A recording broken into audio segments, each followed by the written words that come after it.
Check, check, check, check. Cool. Let's get the audio off on this one. All right. Nice to see everyone. Nice to see everyone. Slow chat day, probably today. I was supposed to be on earlier. But what I wanted to do is, if you've been following the YouTube channel, which is you're probably watching this on, we host... Oh, we got audio coming through. Let's mute that. There we go. This is why we make sure we do all the tests first, and I don't just like jump right into it. There's I got a lot of different thingies and windows going on here. But I had a great time. So it's been interesting, and I figured I should record a little summary recap of what it was like. And if you're watching this on YouTube in the future, the unfortunate part is you don't get to enjoy the second half of this stream. What I'm doing afterwards is I'm converting some of the old golf tapes that I have. So you'll see on like the NarleyMedia channel, I have a lot of like golf DVDs that are literally lost media. I got them off of a pic ages ago from this creepy old man's place. Definitely very creepy. And I'm running through, I've still got another 40, 50 DVDs to get through of content that he digitized onto DVDs, and then I've got a crate of Betamax and a Betamax player underneath. So I'm really excited to hook that up next to see how that goes. But right now we got to start with the basics. We got to start with these guys. So keep it running, keep it running. Otherwise, yeah, I guess I do the proper spiel now. I'm going to talk for about like 20 minutes, 30 minutes on my experience of what it was like, so that I can chop it up tomorrow when I have time. And then we're going to go over to those golf DVDs. So if you're watching this on YouTube, you know the copyright gods there, mad strict copyright gods when it comes to the YouTube. So if you want to watch content like this where I convert lost media, so then I can then put it to YouTube and double check that I'm not going to get banned immediately. I've already got a copyright strike, a community strike. Is not good. So I prefer to run it through the tests first, and then I can make sure that I don't get in trouble for it. Because for me, it's not necessarily about the stealing of the content. It's not necessarily about trying to make as much money as I can off of it. It really tickles my artist fancy to be able to preserve lost media like that. So if you're really interested in that content, same channel, same title. It's actually on... it's on NarleyMedia, on Kick, and on the Twitch. So Gnarly_media on both of those channels. You can also find the exact same handle on the Instagrams. I've gotten to the point. I've made enough content. Here, let me even. I use DuckDuckGo, not even Google. So this is the real test. It's the real test that I don't have too many artifacts, and it went straight to my Gmail, which is reasonable. Gnarly space media into Google. Hey, all Bailey, all Bebe. TikTok. I gotta update my LinkedIn. That's something I can write down. There's one guy who was competing with me for a minute. There's a producer in Atlanta or something that had a similar title to me. I like to see this though. NarleyMedia Group, that's a new one. This one I haven't seen. What's NarleyMedia Group? Oh, it's Narcity Media Group.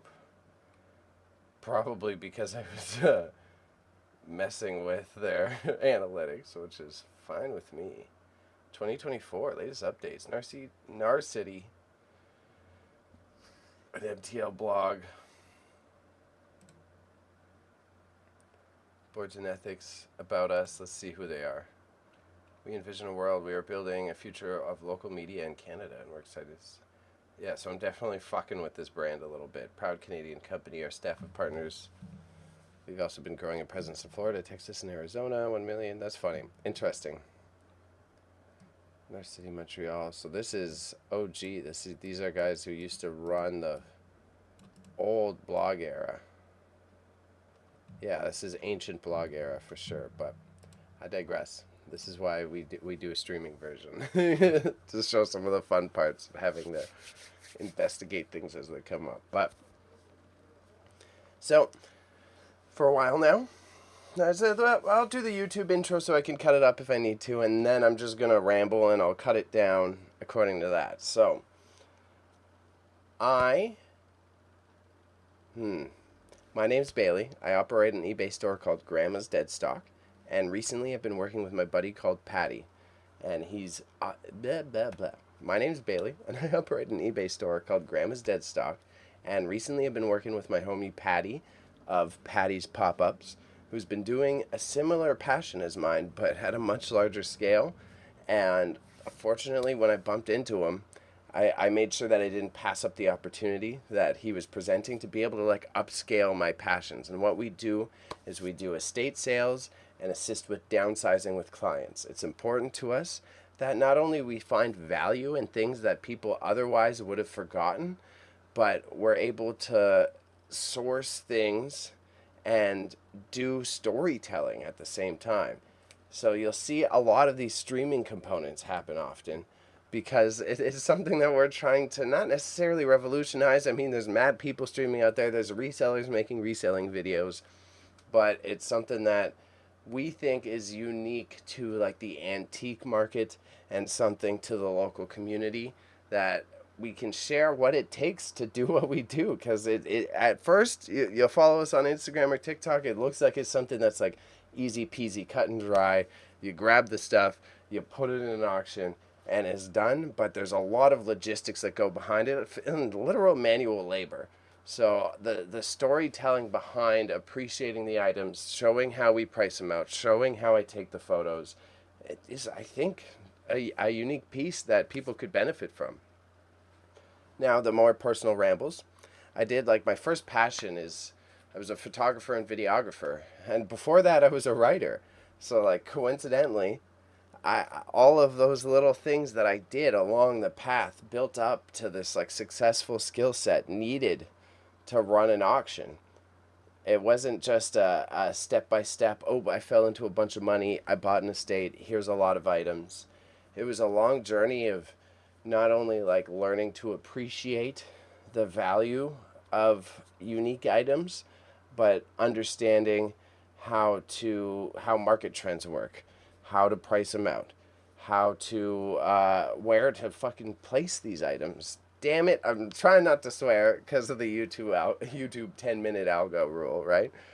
But it's not so simple as just like picking something up and putting it on Facebook Marketplace. There's a couple different paths you can take, and that's always been very interesting. So what we started with is we were collaborating with someone who had an independent auction house, which you'll see me working with on my YouTube channel and my Twitch on a consistent basis. Their name is Acorn Auctions, and they're based out of Hamilton, Ontario. And they're a lovely duo that run that auction house. But as we started collaborating with them, we realized that our systems, me and Patty, operate in a very chaotic state. And that self-awareness is something that was really healthy to bring to the business conversation, because they wanted a more curated perspective to how they run their product selection, right? So there's this new burgeoning platform. It's been operating for a while out of Canada and then recently expanded to a much larger scope. It operates in the US of A as well. And it's called Maxsold Auctions. That's Maxsold. And it's always had a very user-friendly experience. They do invest a lot in their advertising budget, and their back end is also very fluid. So we really wanted to then contrast what it was like to work contracting with people who operate their own independent auction house and then move over to Maxsold. And this was our first dilly-dally in that sector. And I would say it was a resounding success.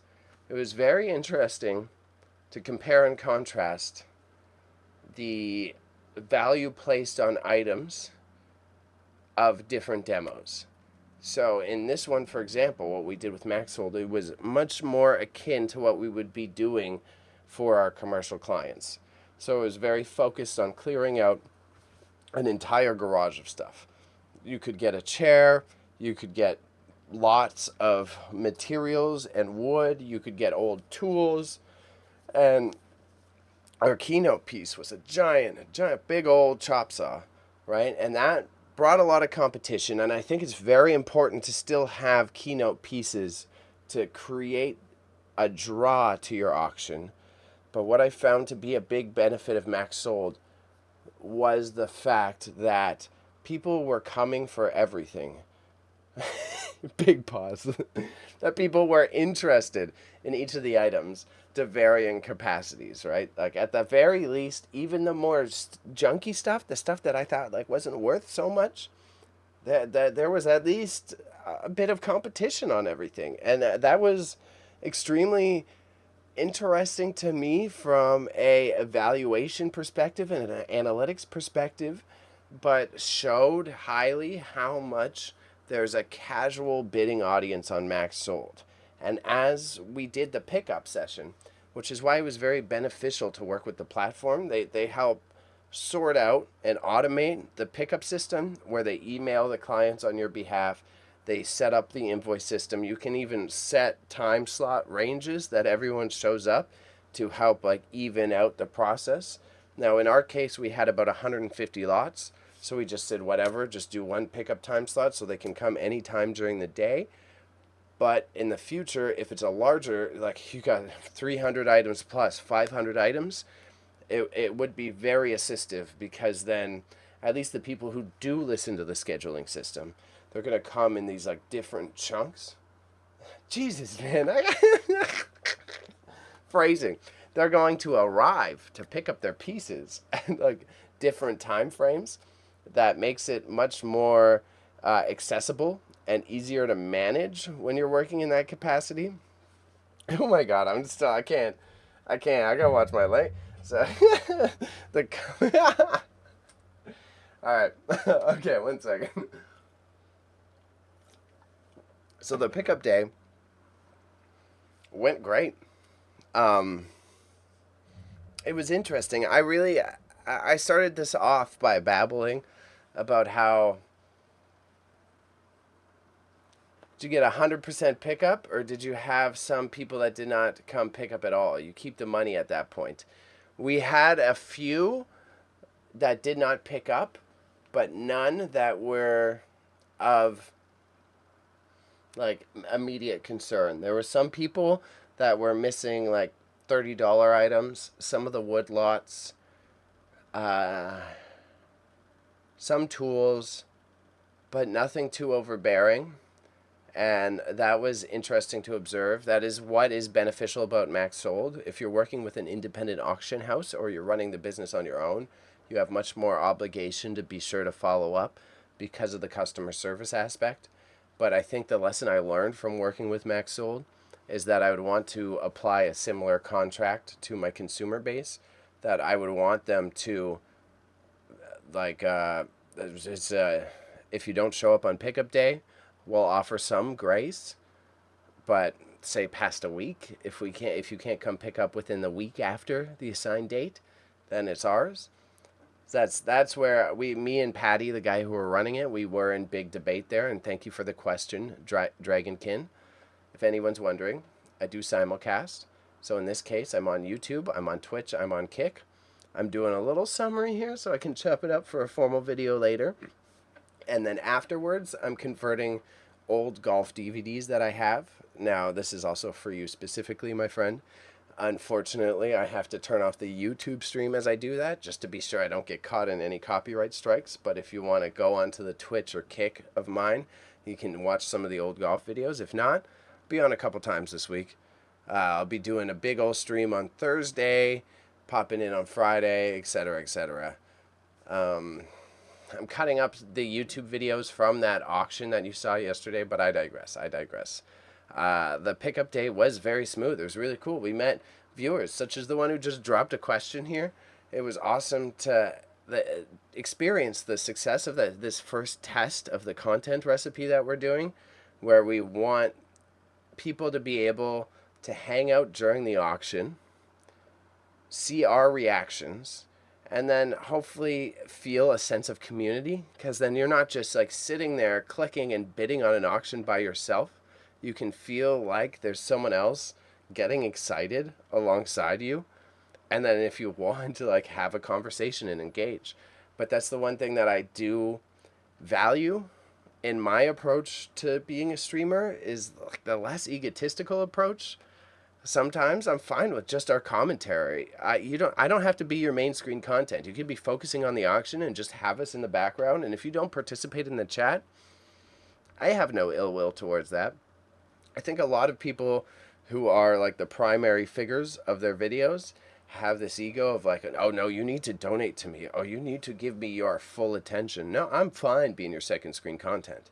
So that's something that I wanted to apply to this auction experience, and it seems successful. And shout out to the viewer who dropped the question, because you were a great example to show that it's not crazy. That me and Patty have a good recipe going here.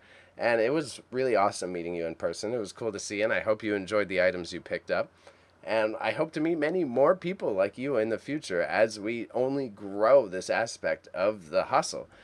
And that's why working with Maxsold, I did find it super helpful. There's a lot of limitations with the other platforms that you can use that aren't necessarily super restrictive, but there's less bandwidth. There's less...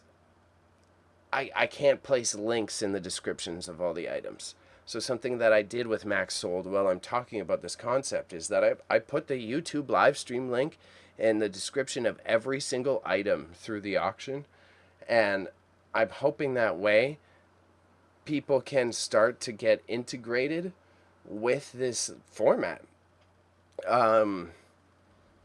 My background, I brought it up before, but I was a communications and public relations specialist. I still do have the pedigree for it. I've got all of my degrees. I have a graduate degree. I've had a long history. I worked in the nonprofit industry. I worked in consulting. I worked in lobbying. So everything from strategizing on social media strategy and high-end working with media outlets, even though that's outdated as all heck now. I've dabbled in a lot of it. So something that I really want to achieve through posting those links in the Maxsold descriptions of each item is that I'm introducing people to this conversational format, this interactive community building format. When you're talking marketing strategies in 2024, what is critically important is having your media or your business offerings or your brand or your nonprofit organization come to mind at least once a day, if not every other day. Say the hardest part is what you would want is that they open up Instagram, they open up Maxsold, they open up whatever platform they're using. They're going, I want to check what this guy's doing. I want to check what Graham is Deadstock, NarleyMedia, what are they up to today? What did they upload today? And that's one of the hardest things to permeate while not being a scumbag. Because, hey, you give me a $50,000 marketing budget, you give me a $100,000 marketing budget, I can create an industry plant like that. Because that's all it comes down to is a resource-based competition that I can artificially inflate and then generate a fake following off of. But if I'm in the approach of, say, starting an auction house and trying to gain people's attention organically without tricking them, without selling crappy stuff, without cheating on bidding up my own items, without like trying to manipulate them into thinking I'm something that I'm not. What you have to do is captivate them with not just your personalities, but a unique approach to the piece. Say, then, we've got a 45 to 55-year-old. They're tech savvy, they're on Maxsold, they're bidding on a digital platform, so that means you're already well aware of how to use the internet effectively. But ideally then when they're coming in, they haven't watched a live stream. They don't know who iShowSpeed is. They haven't watched an Aiden Ross clip. They don't know that Kai Cenat was just hanging out with John Cena. You know what I mean? So it's this funny trade-off of trying to understand your user habits while not manipulating them. And that's something incredibly important. And shout out to Dragonkin for the big follow on Twitch. Thank you very much. Growing the platform here. I am an affiliate on Twitch if you're watching this on YouTube. So I am monetized on Twitch. We're working towards the 500 and the 1,000 mark on YouTube. And thanks to the golf conversions that you're going to see me doing it's been starting to roll through. My growth rate has been exponential, but hitting that 1,000 mark on YouTube, again, without, you give me that 50K budget. Let's just say, from being a PR professional, I know how to get those followers the fake way. But doing it the fake way, it doesn't pay off if you're so small. Like having the 100K budget is if you're working with a larger media organization that is able to give you a returning budget.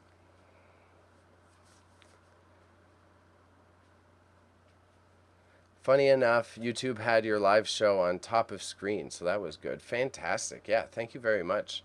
That's good to know. And that's what because someone like you, that's what I'm thinking. YouTube really values the returning viewers, and it seems you're very savvy to the Twitch platform and what live streaming is, especially talking to you, collecting retro games. I mean, you're probably watching people open packs on live stream. That's probably half of your Instagram feed. But I want to introduce people to it in a very barrier-free way. I do hope that through Twitch in the long term, as we're doing the more cozy warehouse streams when it's not an auction reaction, we do have a lot more viewer rewards that it can be an interactive experience. But when it comes down to that brass tacks working with Maxsold, that 55-year-old who clicks the link, who's never watched a live stream in their life, I want it to be something that feels like commentary that they've already experienced. So whether that be talk show, whether that be hanging out with somebody, that talk show, I'm trying to think of a relative one in that way. Talk show is too simple. Talk show is way too simplified. Also finding the bid notifications with the stream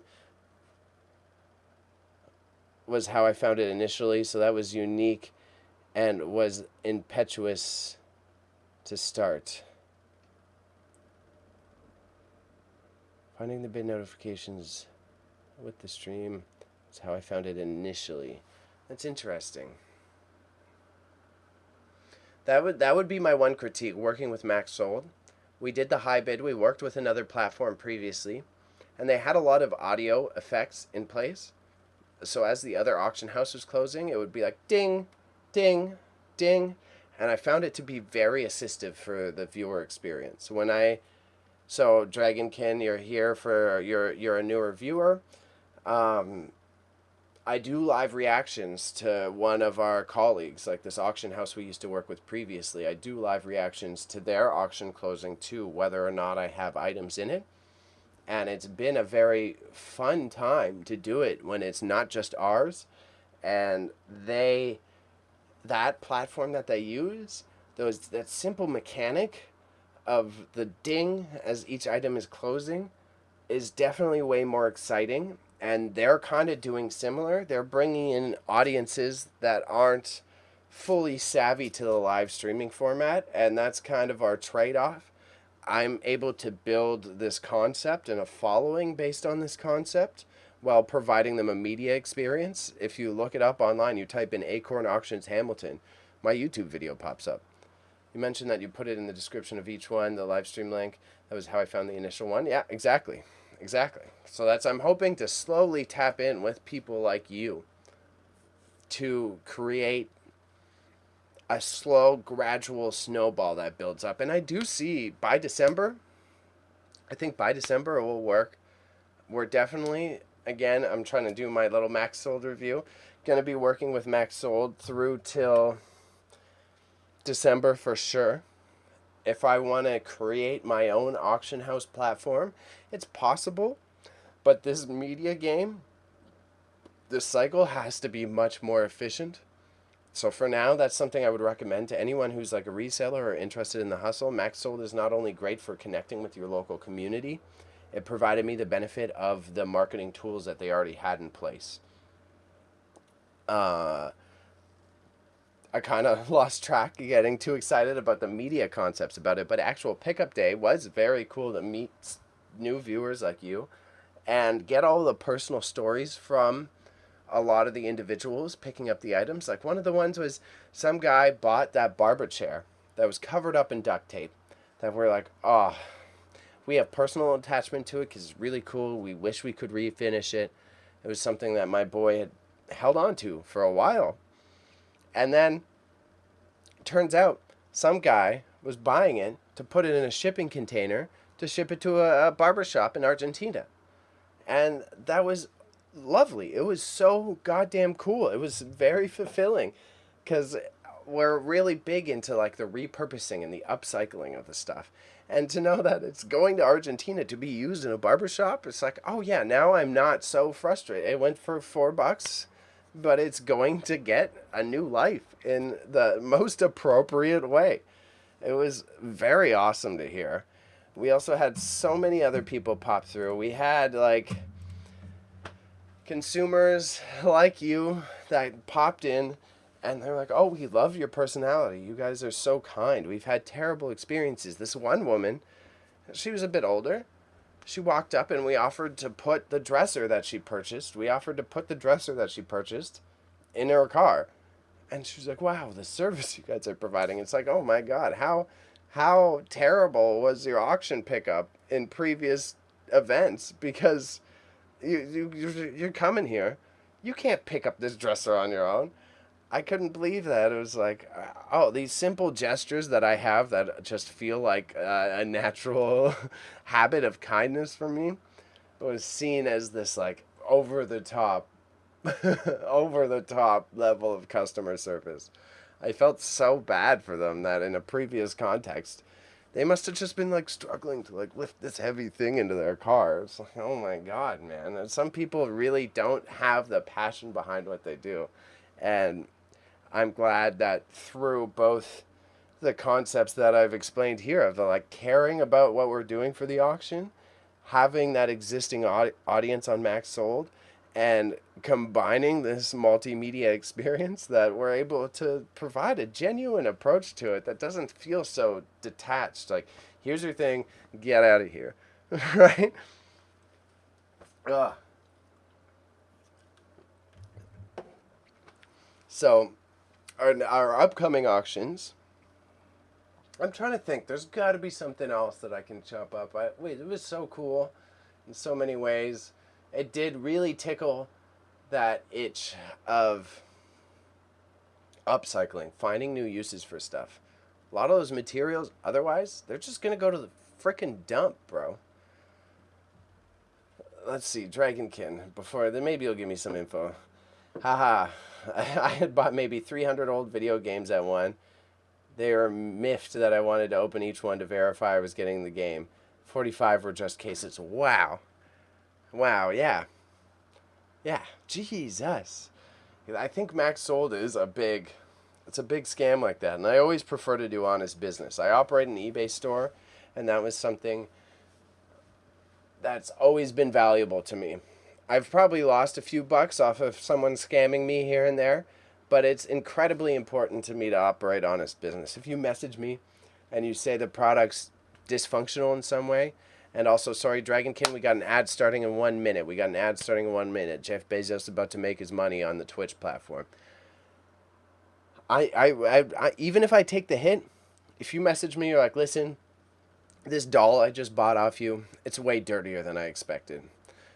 Typically, I won't offer the full refund. I'll take the hit for maybe not being able to document the adequate dirtiness of the item. But if you could pay for the shipping, that's fine. I'll give you a 75% refund. And then that covers your shipping. You still paid for it. And I'll take up the entire item cost. But same thing with the Maxsold. There were a couple people that rolled up and they were so apologetic that they were like, can we test it? Can I plug in this tool? She's like, where have you got? Do people just roll up and give you broken tools? Like, no, gladly, miss, gladly. Here, I'll plug it in. We'll do it right here. Here's your saw. It works. It works. So I think this like consistency and honorable approach to how we do the business will genuinely open up a good following and community towards what we do. I'm trying to think. What's another unique thing that I found about Maxsold? I guess reflecting on our system, we tried to do it the modern digital way. And we just downloaded the PDFs. And we were trying to operate it fully based off of our cell phones. Didn't work so hot. Definitely didn't work so hot.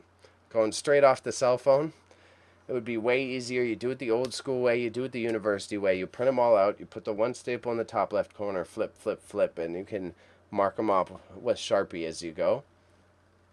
Way more functional that way. What else? Early. I showed up. We were about half an hour early. And it would have been nice to clear out some of the space and start setting aside the lots according to the buyer ahead of time. But I was running around a bit at the start. And it's fair. To be fair, all of the clients were super respectful about it. I was a busy boy. I was jogging about. But everyone that popped up at those early time slots were super patient and accepting. If you do your own platform, keyword notifications are a must. Also, the not tested is such a common set of words that it is a red flag as you are actively gambling. Yeah. I do 100% agree with this. The not tested, I'll do on items that I typically don't have enough knowledge about. So I've got a couple different examples, but most direct for this auction that we were running, so we had some stereos. We had some stereos that we made sure to put untested because they were powering up, but not every feature was working with it. So I'd rather put untested and list that there are varying issues with it than lie and just post it as is. Because I think there's a key difference between untested, not tested, and for parts that needs to be identified for honesty. And keyword notifications are something that I would say we already did pretty good in this first auction. I have experience as a professional writer and photographer, as I mentioned at the beginning of this breakdown. So I'm not too unfamiliar with which words need to be highlighted in terms of the algorithm. And I felt fairly confident in it. That was, again, we did this. So with this Maxsold was our first one. And we worked with the previous auction house on another one. And on our first experience, we definitely overallotted items. We made too many large batches of pieces that otherwise should have had like keywords in the title so that it can drag in more SEO and algorithmic support and people who are seeking direct and to the point interest in an item. Because I think a lack of SEO, a lack of efficient title writing, it's the same with making YouTube titles. As a shout out to the people who are watching this on YouTube right now, it's the same to YouTube titles. If you make things too wordy and you don't include the right adjectives slash descriptors, it's just quickly going to be that one word is the split second decision that your consumer makes to be like, don't want it, not interested. So that's why I do agree with the comment from chat that the not tested, untested it's a tricky dance. It's important to be honest about your product, but it's very simple to like. I don't think Maxsold is very SEO. I have Maxsold searches with like 30, 40 keywords that I check weekly. PS1, PS2, PlayStation. Yeah. I don't think they're as focused on SEO, but considering there are folks like you in our audience that search those ones in the title on Maxsold. I think that's why it's important to say we had a lot of drywalling material, right? We had a drywall lot. Okay, so you could just put a box of drywall stuff, and that wouldn't appear as actively in the search as if you were to put a box of drywalling materials, because someone's more likely to search drywalling and materials in it. Because if you just put drywall, then someone's looking for just the gyprock, just the big honking sheets, and you're not really getting that new user search that you want from people just typing it in the search bar of Maxsold. I think that was like the keynote item. We had the big rigid bandsaw. I think people were searching table saw, rigid, like all those little keynote plops that got in there. But oh man, I can talk SEO and strategy and content strategy for ages. That's the benefit of being a PR man's. When it's a more casual chat sometime, I would love to pick your brain, Dragonkin, about what your specialty is. And then I'm going to have to go through this YouTube video after, and I'm going to have to listen to the whole thing. Cut this out. I'm trying to think. What else? Last cool pickup, I would say we had one. It was another heartfelt one. We had really cool dining room tables. We had these software dev. Okay, so you tapped in. We got these really cool tables. We got these green classic diner tables. That was another one of those feel-good moments. It was like, these didn't go for too much. We thought someone might be interested, but they would be perfect for a new restaurant. They'd be great to just like give them a nice clean, give them some table legs, and you're rocking. And the person who got them for dirt cheap came up. It was exactly that. Starting a restaurant, and they wanted some new tabletops that fit the old diner motif. So in terms of both my business soul and my creative soul, it was like, awesome. Take them. Good. I'm so happy they found a good home. It's really important to me that not only are we profiting off the items, but they're finding somewhere that they're going to be appreciated. And that's the next part of the strategy that now I've devised through talking to the clients that we're picking up from this Maxsold auction that was very efficiently sorted, is how to communicate the philosophies behind our downsizing business and our next approaches. But let me figure out is there anything I really want to close out for the YouTube video? Otherwise, I feel very satisfied with it. I think Maxsold was a successful platform. I really liked the efficiency of the back end. I really liked the pickup experience. I did identify that, they could have a little bit more interactive features, such as like the ding and something to alert through the closing process for both us and the buyer that the items you're bidding on is closing. Even if it was like website notifications, that would be super handy if, say, you had a watch list and it gives you a little doink on your Google Chrome to tell you that your item is closing or closed. Otherwise, those would be my only like big major critiques of the platform. I did enjoy it as a whole. And international shipping. I operate an eBay store. So for Bebe, it's all about, I want to be able to access that US audience because you got USD money to buy these things, right? The fact that when you do the Maxsold, it's local pickup only, I think it's a benefit. It's helpful. As I said, I went on this whole ramble about how I'm bringing in new community members local to our area, but that would be my one thing. I need to figure out how to do a larger international outreach, and I think that's just a matter of like maybe if we're clearing out client estates, we do Maxsold and we start doing curated ones through our own platform. Either way, we started to like get the contact information of a lot of the buyers that came out so that we can send them a direct to consumer email of each time we're opening up an auction, etc., etc. And They were all very honest about making sure we don't spam them, and I definitely do not want to apply my typical PR skills and give them emails every single week. So I'll probably just like send one at the beginning of planning an auction, send them one when the auction opens, and send them one on the day it's closing, and then that's it. I won't over spam the audience, because that's, if I'm like, oh, we're live streaming today 3 times a week, that's gonna annoy them. They're not gonna check our emails anymore. So I guess there you go. There's the last point of the Maxsold experience. I did really enjoy the understanding of all the clientele. But formality, about to be done in a second. I'm going to do this quick summary so I can chop it up after. And then we're ending the YouTube stream. We're focusing on Kick and Twitch so that I can convert some of these old golf VHS tapes.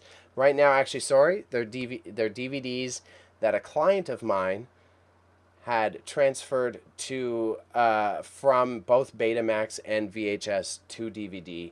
Unfortunately, he passed, but I got over like 60 to 80 left from his personal collection. He also has an interesting past. This client of mine, I don't know if I want to add it to the YouTube video, but that's a story for another day. If you tune into the live streams, you might hear this eventually. So again, it was a wonderful experience working with Maxsold. I really look forward to how it's going to move in the future. It was super inspiring. And so I work alongside my buddy Patty of Patty's Pop-Ups, Paddy, that is. And my name's Bailey. I operate Grandma's Dead Stock. Primary platform for me is selling on eBay, as well as doing these content streams, which you can find me as NarleyMedia.